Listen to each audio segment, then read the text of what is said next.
একটা হাদিস শুনলে আমার খুব ভয় পায়।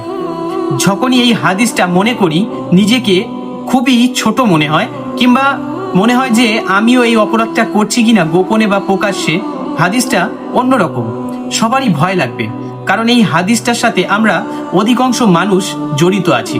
হাদিসটা এরকম, রসুলুল্লাহ সাল্লাল্লাহু আলাইহি ওয়াসাল্লাম বলেছেন, আমি মিরাজের রাতে গেলাম, তারপরে জাহান্নামে এরকম কিছু মানুষ দেখতে পেলাম যে তাদের ঠোঁট এবং জিহ্বা আগুনের কেচি দিয়ে কাটা হচ্ছে। তখন আমি জিবরাইল আলাইহিস সালামকে জিজ্ঞাসা করলাম, এরা কারা? এনাদের ঠোঁট এবং জিহ্বা আগুনের কাঁচি দিয়ে কাটা হচ্ছে।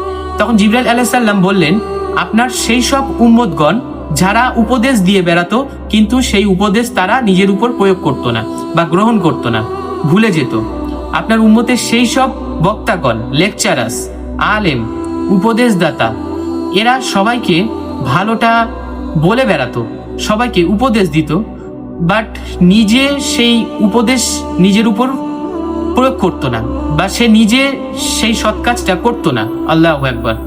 অনেক ভয় লাগে। জানেন এই হাদিসটা কতটা ভয়ঙ্কর আমি কিভাবে আপনাকে বোঝাই। আল্লাহ তাআলা আমাদের সকলকে সঠিক বুঝ দান করুক।